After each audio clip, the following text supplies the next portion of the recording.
কই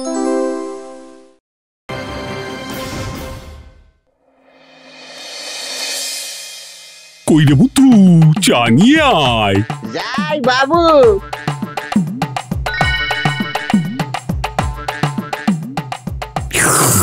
ইস, দুধ কোথায়? হ্যাঁ, এ তো শুধু চা। আগে দুধ শেষ বাবু।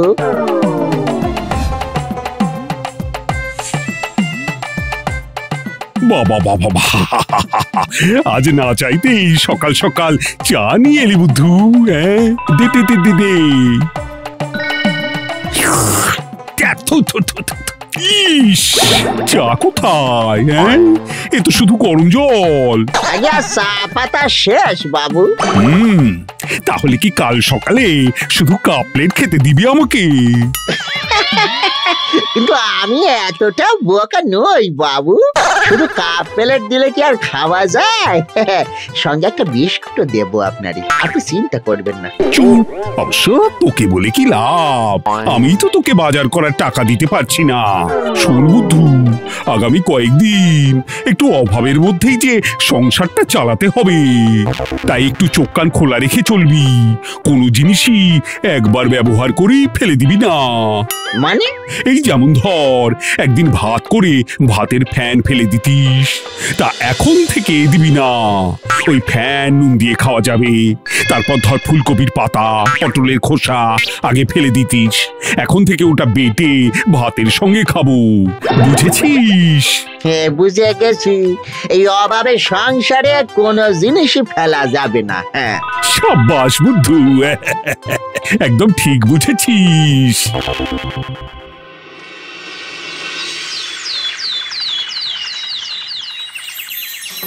বাবু ওঠেন বাবু, দেখেন আপনার বুদ্ধু আপনার জন্য চা জোগাড় করিয়ে এনেছে। বাবা বাবা বাহ, কই দে দেখি।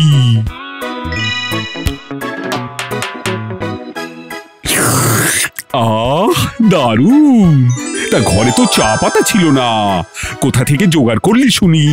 আগে ভোরবেলা পল্টু চায়ের দোকানে গিয়েছিলাম বাবু, একবার ব্যবহার করে এই পল্টু চা পাতা ডাস্টবিনে ফেলে দিয়েছিল। ওগুলো তুলে এনে আপনার চা করে দিলাম বাবু, ভালো করিনি? করেছিসটা কি বুদ্ধু? কেন, আপনি যা যা শেখাইছিলেন তাই তাই করিয়েছি। দূর হয়ে যা আমার চোখের সামনে থেকে।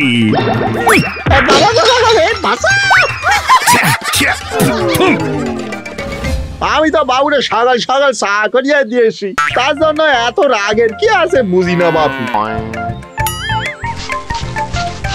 বাবু তো দুধ চা খেতে খুব ভালোবাসে, মনে হয় সকাল সকাল লাল চা দিয়েছি বলে বাবু রাগ করিয়েছে।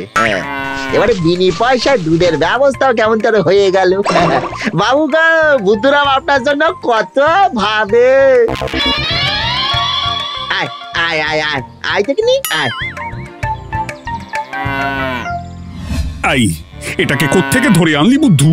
ধরে আনিনি বাবু, ও আমার সঙ্গে হেঁটে এসেছে। এখন আর যেতেই চাইছে না, মনে হয় ওরা আপনারে মনে ধরিয়েছে। আর ভালোবাসা দেখাতে হবে না। খুলে গেল গো। অভাবের সংসারে সম্বল বলতে আছে একটা ধুতি আর ফতুয়া, এবার সেটাও যাবে নাকি? ওরে বাবা রে, বাবা গো, আই বুদ্ধু, আরে তোর গরুকে থামা। গরু কি আর মানুষের ভাষা বোঝা বাবু? ওরে তো ওর ভাষায় থামতে বলতে হবে।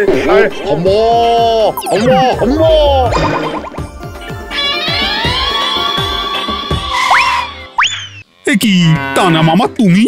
একটা সময় আমার ভয়ে ষাঁড়ে গরুতে এক ঘাটে জল খেত রঘুরাম। হ্যাঁ, সে তো জানি। তারপর একদিন গরুর গুঁতো খেয়েই তোমার সব স্মৃতিশক্তি হারিয়ে গেল। আমাকে গরুতে গুতিয়েছিল? কই মনে নেই তো। মনে না পড়লেই ভালো। গরুর গুঁতো খাওয়ার আগে আমি তোমার কাছ থেকে 20,000 টাকা ধার নিয়েছিলাম। এই অভাবের সময় একবার যদি তোমার স্মৃতিশক্তি ফিরে আসে তাহলে তো খুব বিপদ। চিন্তা করিস না রঘু, এসে যখন একবার পড়েছি তখন তোর এই দুষ্টু গরুকে শান্ত করে তারপর বাড়ি ফিরবো।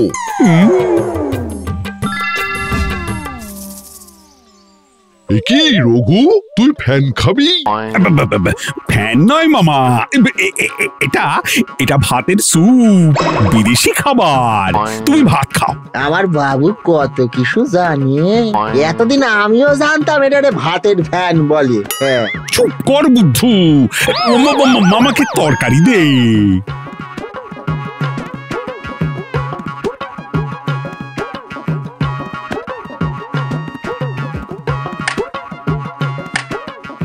এটা কি?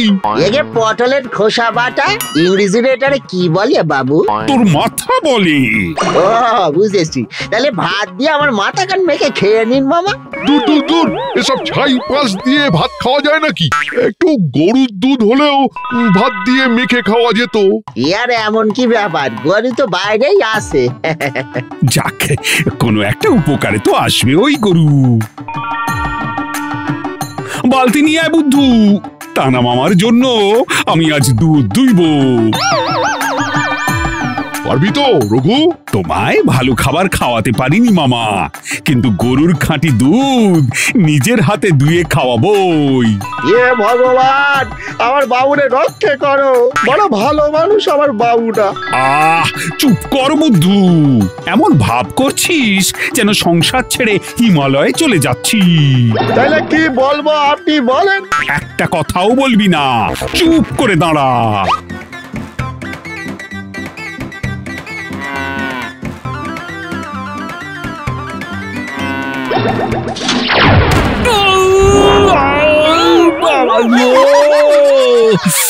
মরে গেলাম।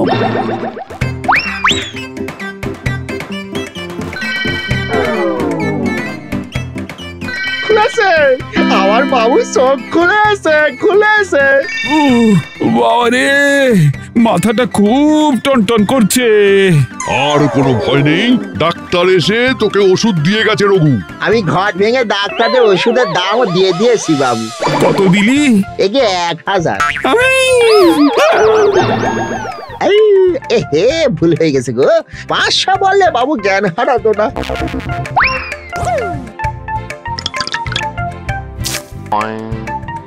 ডাক্তার বলেছে এই কদিন একটু শাক সবজি আর দুধ খেতে, এতে তাড়াতাড়ি শরীর সারবে। কিন্তু ওসব কেনার টাকা যে আমার নেই মামা।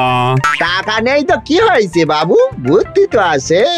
গরুকে কদিন শাক সবজি খাইয়ে তার দুধ দুয়ে নিলেই হয়। চুপ, তুই আর বুদ্ধি ফলাতে যাস না, এই তোর জন্যই এত কিছু হয়েছে। বুদ্ধু তো ভালো কথাই বলেছে রঘু, কাল থেকে আমি তোর জন্য দুধ দুইব। রোজ 1 গ্লাস করে দুধ খেলে 2 দিনে চাঙ্গা হয়ে উঠবি।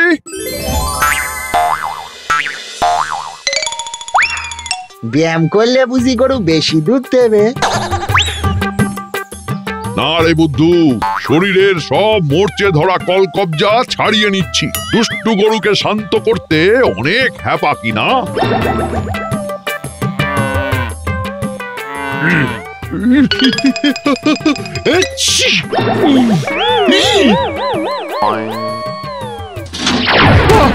গেলাম গো।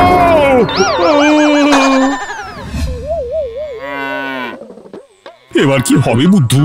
হ্যাঁ, এই গরুর চক্করে গোটা বাড়িটাই যে হাসপাতাল হয়ে যাবে এবার। এই ওটাকে আগে বিদায় কর।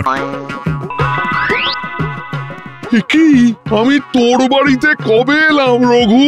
সে কি, গরুর লাথি খাওয়ার পর স্মৃতিশক্তি যতটুকু ছিল সেটাও গেল নাকি মামা? না না, কিচ্ছু যায়নি, বরং সব মনে পড়ছে। এই রঘু, তুই আমার কাছ থেকে 20,000 টাকা ধার নিয়েছিলি, কবে শোধ দিবি শুনি? মনে পড়েছে? সর্বনাশ, আমি জানি না, ধার যখন নিয়েছিস তখন শোধ তো দিতেই হবে। আপনি ঠিক বলেছিলেন বাবু, কিছুই ফেলা যায় না। গরু মামারে লাথি মেরে ফেলেছে, অমনি সব মনে পড়েছে। হ্যাঁ, যত নষ্টের গোড়া হলি তুই, তোকে একবার হাতের কাছে পেলে না। মামা, মামা গো, তুমি বরং টাকা নেওয়ার বদলে বুদ্ধকে নিয়ে যাও। যতদিন না 20,000 টাকা শোধ হচ্ছে, ও তোমার বাড়ির সব কাজ করে দেবে। তাই ভালো, চল বুদ্ধু, আজ থেকে আমি তোর মালিক। না আমি যাবো না বাবু গো, কটা পয়সার জন্য আমার এভাবে ভুলি যাবেন না বাবু। ও বাবু, ও বাবু গো। চলে আয় বুদ্ধু, বুদ্ধু চলে আয়, আজ থেকে তুই আমার সব কাজ করে দিবি। চলে আয়। না, আমি শুধু বাবুর জন্য কাজ করবো, আমার ছেড়ে দেন। আমি যাবো না, আমি যাবো না।